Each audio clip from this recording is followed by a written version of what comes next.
Tammy from Country Diggers here. Today we're going into our fourth installment of Princesses Behaving Badly by Linda Rodriguez McRobbie.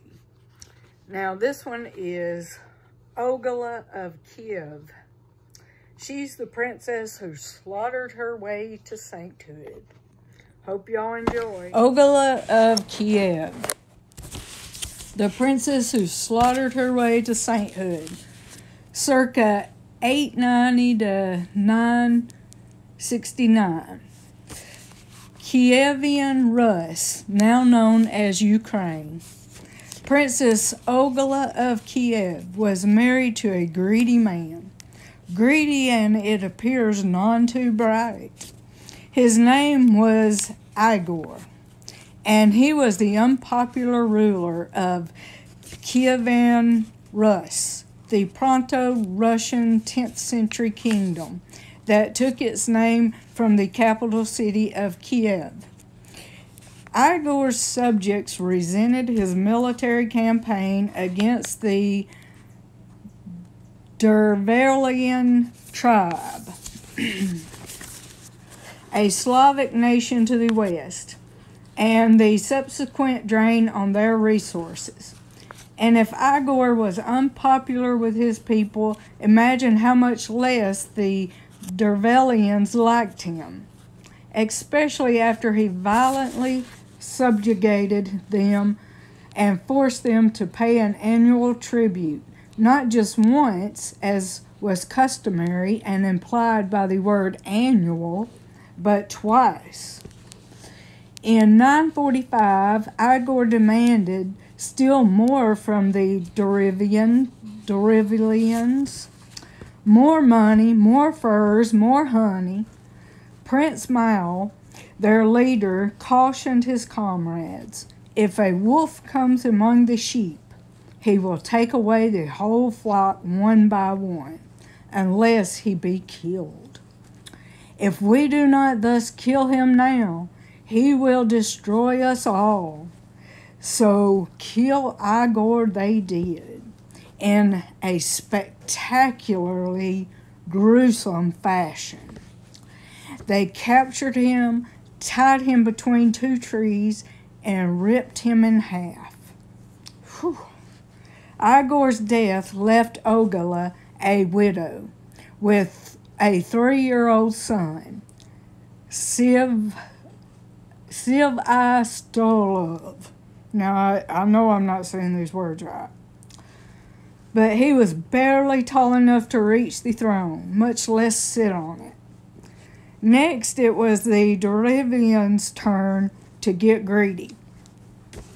Emboldened by their execution of the tyrant, they thought, see, we have killed the Prince of Russia. Let us take his wife Olga for our Prince Mal, and then we shall obtain possession of her son and work our will upon him. It was a good plan, and it might have worked, except they hadn't reckoned on one thing: Olga. The story of how Olga handled her Dervelian problem appears in the Tales of Bygone Years, also called the Russian Primary Chronicle, a collection of myths and stories that date from the founding of the Proto-Russian state. It goes like this. After they killed her husband, the Dervelians sent 20 of their top men to negotiate with Olga. Olga greeted them graciously and asked why they had come. Their answer, with her husband dead, how did she feel about marrying Prince Mal? Olga could not have seemed more reasonable. Your proposal is pleasing to me. Indeed, my husband cannot rise again from the dead, she told them. She then asked the men to return the next day so that she could honor them in the presence of her court. That night, Olga had her men dig a large ditch in front of her castle. When the envoys returned, they were dumped in the pit and buried alive. Before her men shoveled dirt over them, Princess Olga leaned over the edge and asked if this particular honor was to their taste, and she was far from finished. Her next move was to send word back to the Derivians, requesting their noblest, most distinguishable men to come to her court and accompany her back to their kingdom. Sorry, my cat is over here causing trouble. Accompany her back to their kingdom so that she could join their prince.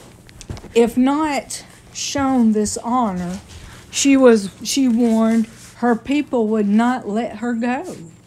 The duped Derivians complied, and Olga received the noblemen kindly, directing them to a bathhouse where they could wash after the long journey.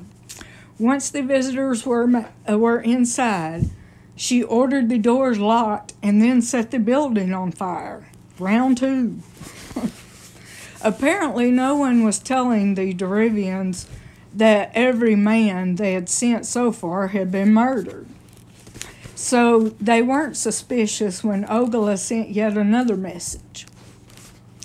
This one claimed that she was coming, and it directed the Derivians to prepare great quantities of mead.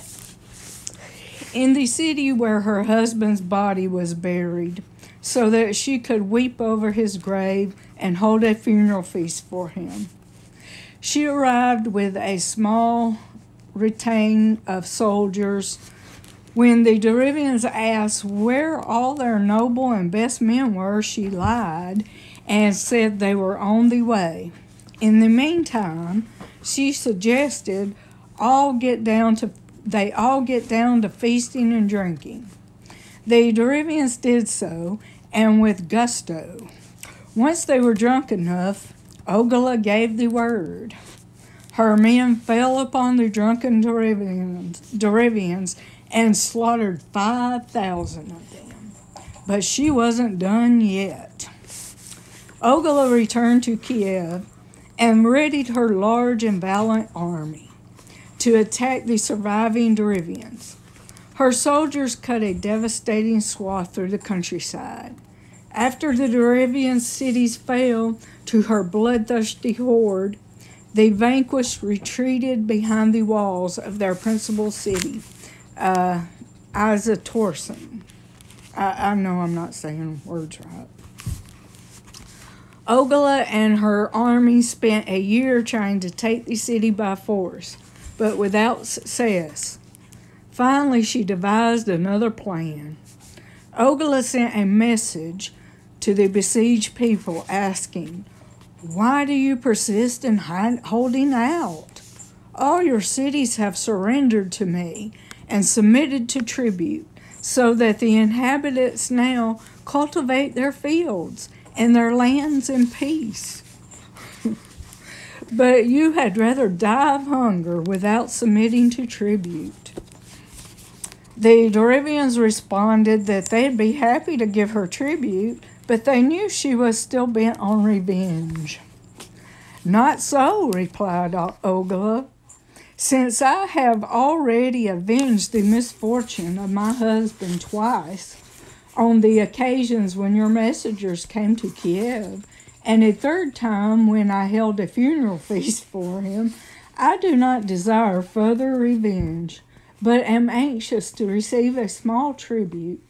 After I have made peace with you, I shall return home again."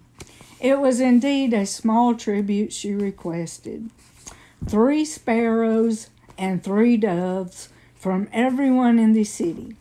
The people gladly handed over the birds and rejoiced. But Olga still wasn't done. Once night fell, Olga and her soldiers tied cloths dipped in sulfur to the feet of each bird. The winged incendiaries were released, flew straight home, and set every house on fire. She ordered her soldiers to kill or capture anyone who escaped. Only then was Olga done. The Tales of Bygone Years was written centuries after Olga's death, and it's unclear if the account of her bloody revenge is factual. These stories echo several Viking myths, which seem particularly fascinated with the gory revenge of angry widows. Moreover, if the timing is accurate, Olga would have been a mature mom of 55 when she went to war. Other sources do corroborate parts of the story, specifically Igor's grisly murder and the equally gruesome military retribution that followed. But Olga was a real person. Though little is known about her life before the events in her revenge story, what is certain is that she was a member by marriage of the Rurikid dynasty, Rurikid dynasty, which was founded in 862 by the Viking warlord Rurik. I guess that's Rurik. I'm not sure how you say that.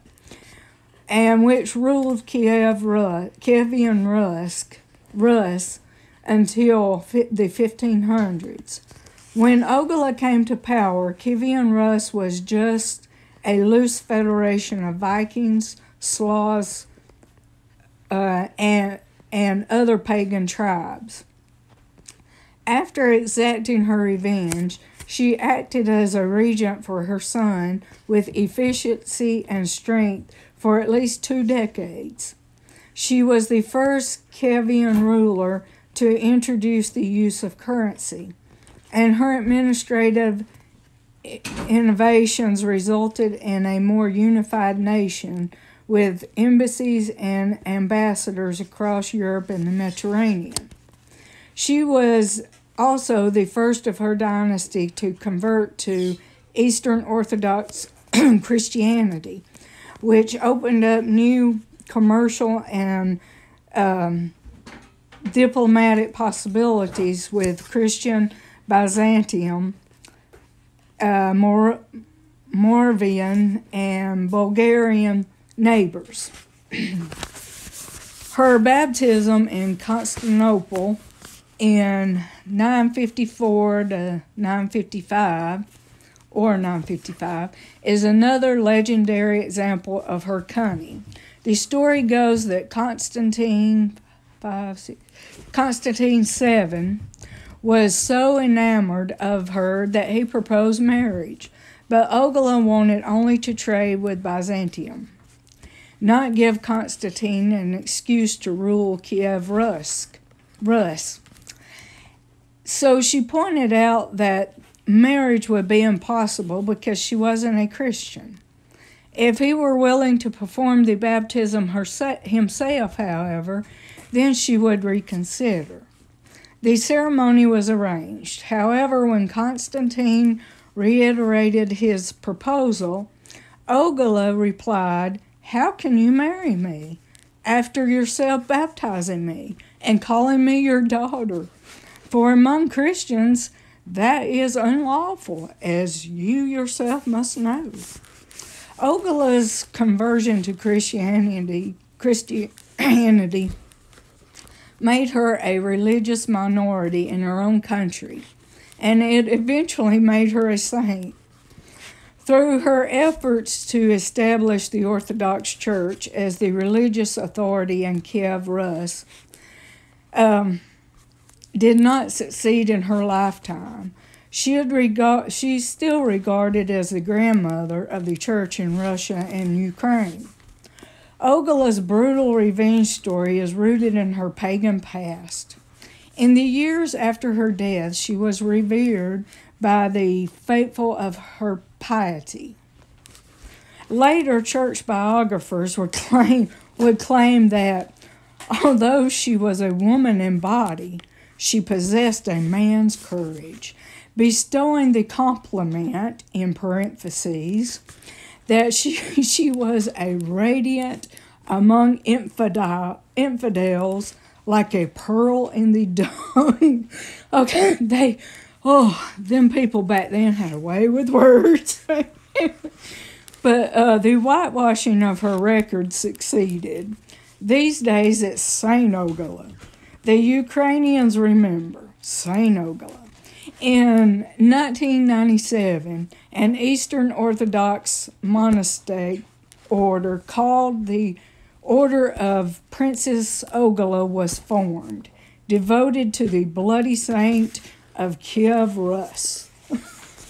Hope y'all enjoyed another 4th installment of Princesses Behaving Badly. See y'all later. Bye.